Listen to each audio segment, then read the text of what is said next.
Hey guys, welcome to another episode of Entrepreneurship Facts. Today I have a special guest for all of you, Leanne Woehlke.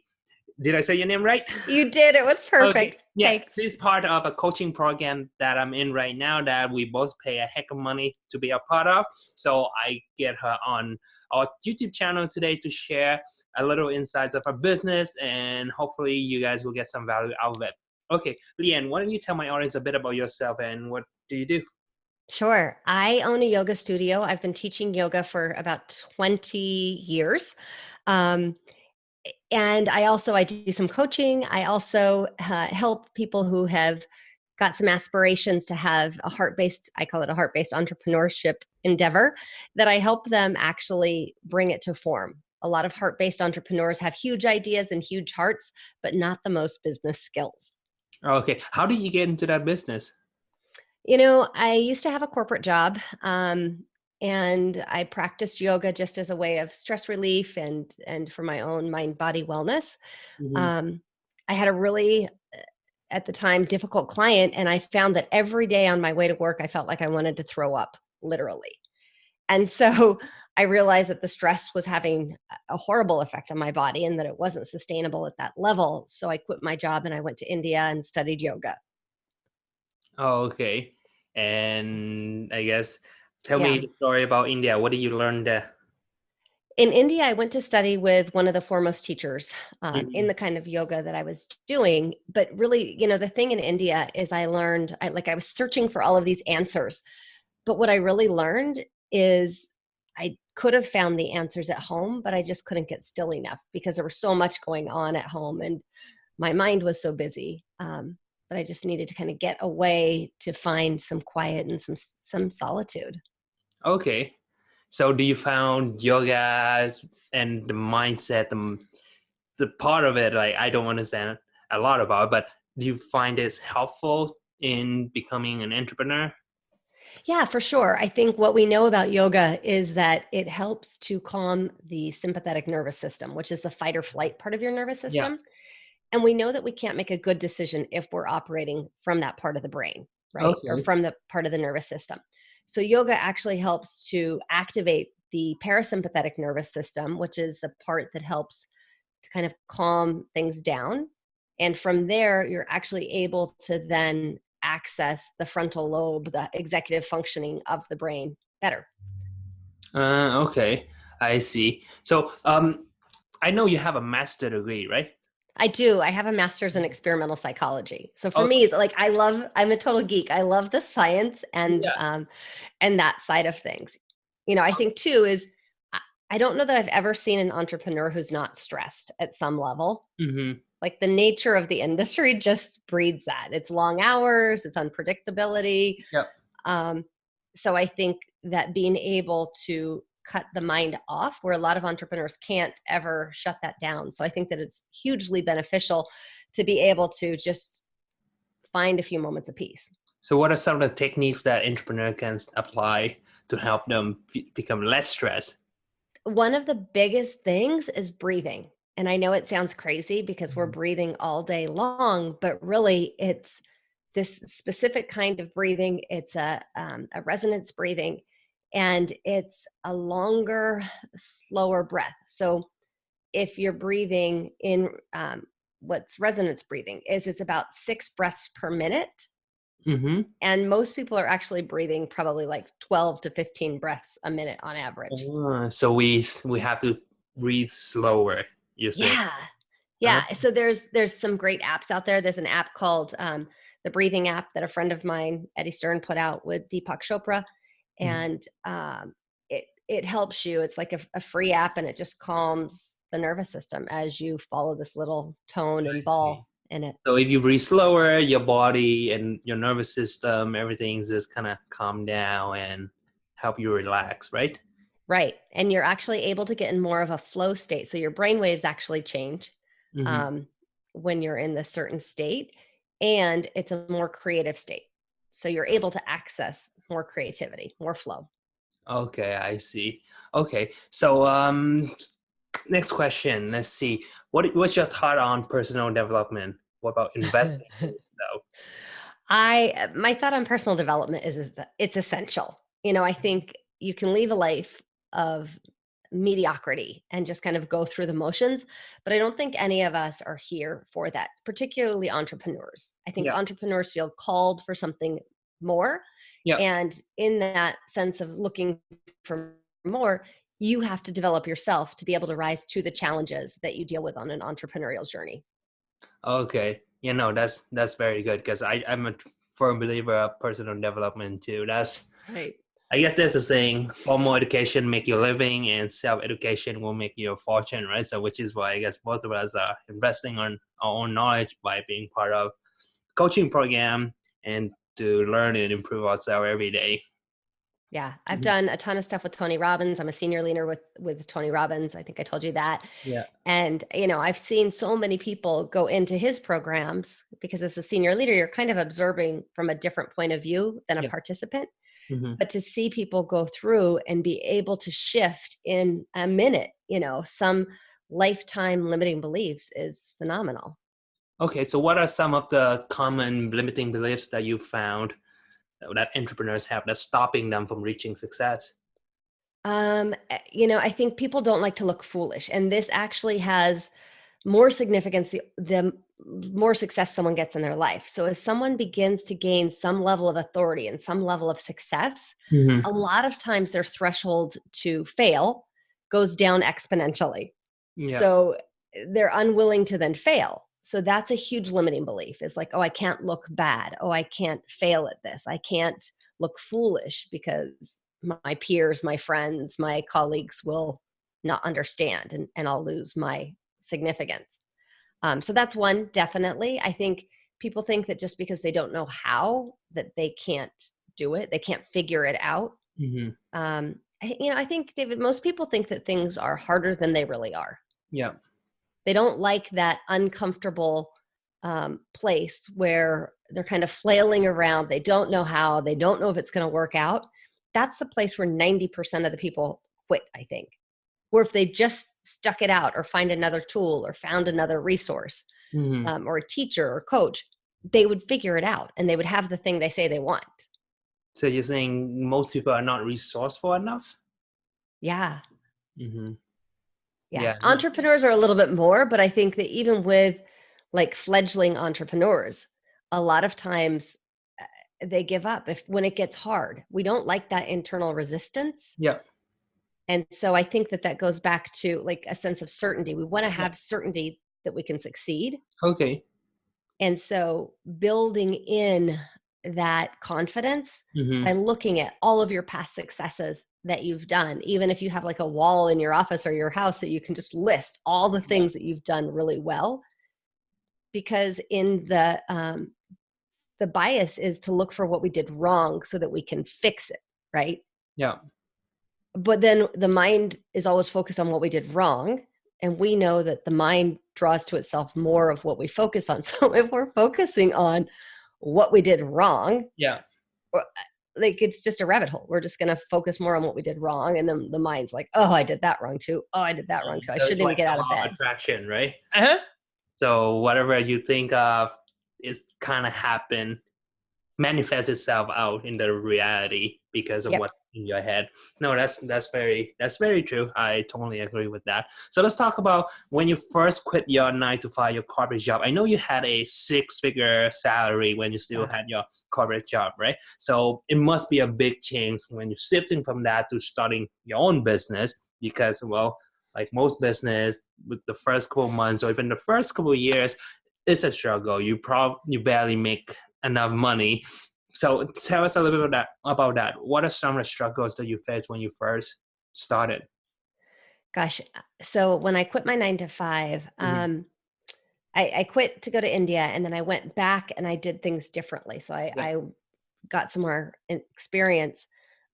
This time when I went into yoga, it was so different because Hmm. there was so much uncertainty. It was Yeah. starting a whole new business. I got a lot of great coaches and resources. I remember I have a physical building.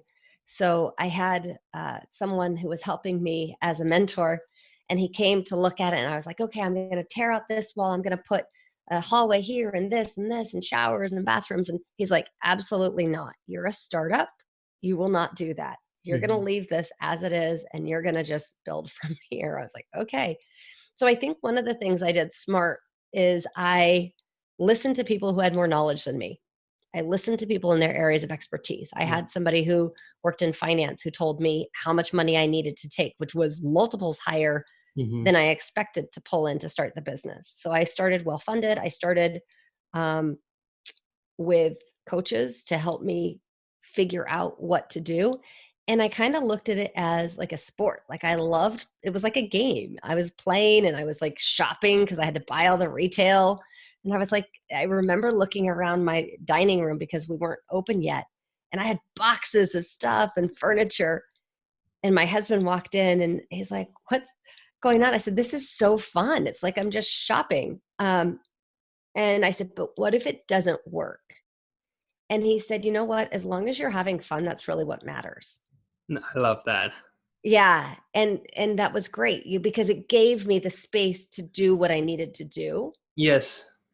No, I really love that because fear of failure is probably one of the biggest thing that a lot of entrepreneurs, especially young people like me, when we started a business, that's the biggest thing I believe is the biggest thing that holding people back. Because what if I fail? What if I lose money? What if I'm wasting my time doing this thing, whereas I could have just get a job and just be stable and just be happy, content with a 9 to 5 job, right? So I truly believe that fear of failure is the biggest thing that hold people back. But what they don't realize that if you spend your time doing something you hate, like a job, it's kind of meaningless. You could make money, but the journey is what, at least to me, the journey is what make it fun, right? If you enjoy the process, you're having fun, you're learning, you're constantly educating yourself, even if you fail, so what, right? You can start again, learn from your failure, and then use that as a stepping stone for your success.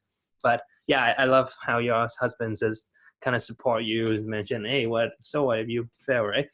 Just have fun. No, that's great. So are there any other struggle that, how do you launch your yoga studio? Because I mean, you need marketing, you need people to know about your business, right? So I'm sure it wasn't easy.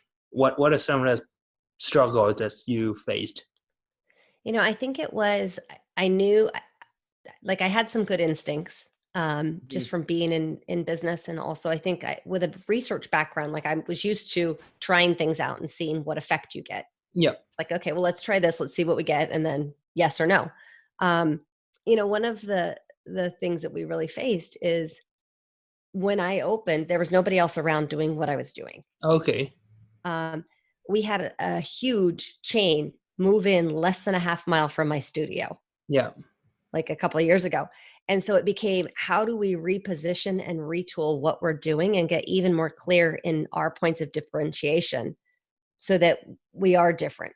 And so for me, it was even getting clear on what do we stand for, and making sure that a few years in, 5 years in, I think that happened, that we're still operating under the same principles that we opened under, Okay. and two is looking at, okay, so how do I communicate our points of difference to the marketplace? And 4 years later, we're still here, they're still there, and it hasn't affected us. If anything, our numbers have gone up.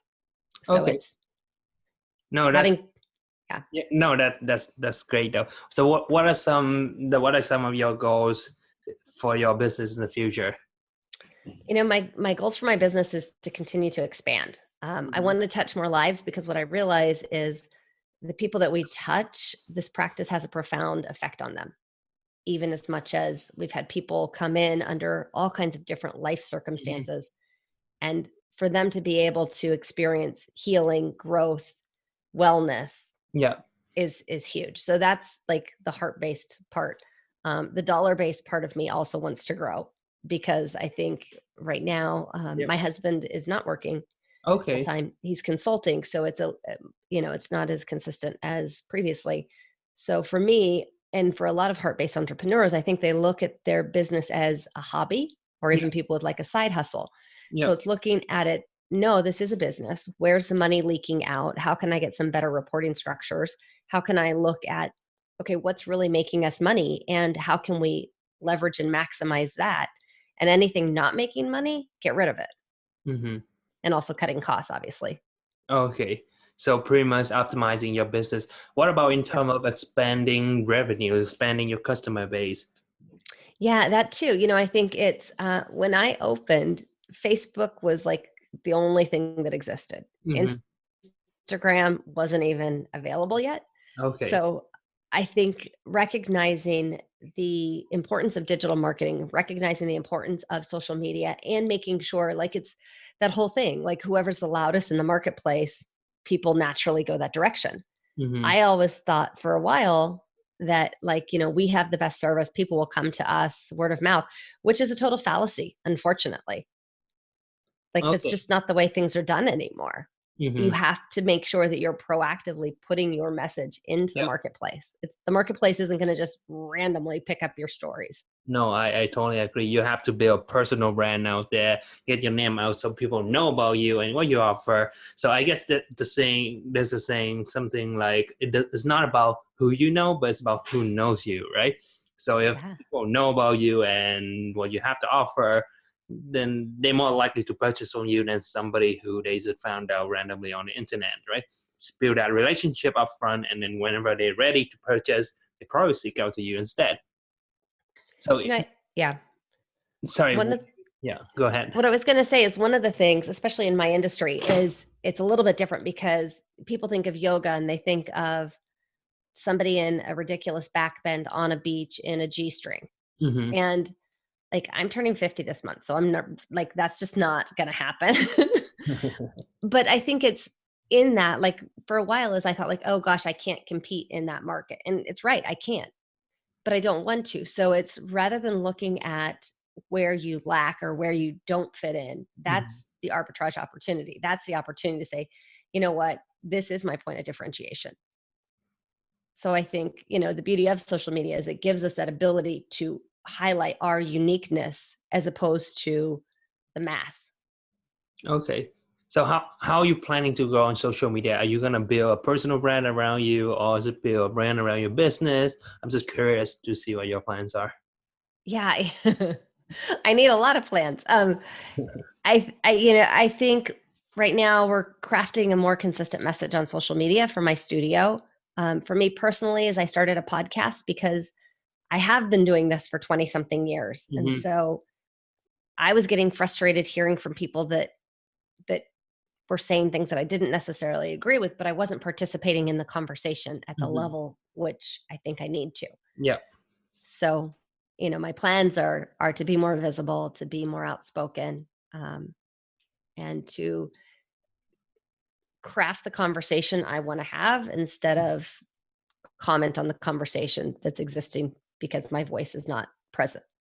Okay, I see. So you'll be starting your podcast. Mhm. Where can people find you? Have you started, or just that's still in the progress? No, I have started. It's in the middle of a relaunch, but it's called The Epic Journey. It's on iTunes, Spotify, Google, Okay. everywhere. Okay. So they can just search the epic. Sorry, what's The the Epic Journey. The Epic Journey. Okay, so they can go on those platforms and search for the Epic Journey, and then they can find you, right? Exactly. Okay, sounds good. So this the podcast is mostly about yoga. Talk about wellness. It's about yoga. It's about the entrepreneurial journey. It's about Okay. issues that come up in yoga and wellness, but also they Mhm. expand to other businesses as well. Okay. Um, some of it is just my thoughts about the industry and yoga and lessons I've learned along the way. I think how you do anything is how you do everything. Okay. So, yeah, I look at, like, my yoga mat kind of mirrors my life. How is so? So if you go into a yoga class and you're kind of pissed off and angry, Mm-hmm. it shows up. Mm-hmm. And then you probably go out and drive the same way. Yeah. And then you probably talk to your family the same way. Like, how you are shows up everywhere. So the yoga actually gives you an opportunity to break that stimulus response knee jerk reaction. Yeah. And in that gap, you're able to choose, like, okay, wait a minute. Do I want to lash out of a just response, Yeah. or do I want to just pause for a minute and think about what is it I truly want to say? I see. So I think that that's a little bit different. And that's what I was saying before, even about the executives and yoga, or entrepreneurs in yoga. is it gives them that ability to have a little like break between the stimulus and response. Okay. So have you ever done yoga, David? Me? No, Yes. I have never done yoga myself. Like I see a lot of people do it, especially entrepreneurs like my friends. I actually was in Bali last year, and yoga was a big thing in Bali. A lot of people there, and there were a lot of entrepreneur digital nomads who go to Bali, spend their time there working and enjoying life, and they do yoga like every day. So I never tried myself, but I'm sure it's beneficial. That's why a lot of people are doing it. I guess one day, that's my goal. One day, whenever I stop by your studio, I try. Well, I'm right outside of Nashville. So when you come for Funnel Hacking Live, Yes, I'll be there. we Okay. might just wrangle you into it. All right. Sounds good. All right. I guess I'm probably gonna wrap it up because I kind of out of question. Okay. All right. Okay. Well, I guess that's the wrap up for our conversation for today. I hope you found something useful. So, is there any last word you want to tell my audience, Leanne? I think just always make sure that you're looking at your experiences from choice. Yeah. So if something happens, making sure that you're looking at it in a way that empowers you. Sounds good. All right. Thank you for your message. So you guys, you can find out more about her. The Epic Journey podcast. Just go on iTunes, and is it on Android as well? Wait. Yes, it is. Okay. Yeah. Yeah. So go there, search for The Epic Journey. All right. Thank you for your time, guys. And thank you for your time, Leanne. I appreciate it so much. All right. See you guys next time. Bye-bye. Thanks, David.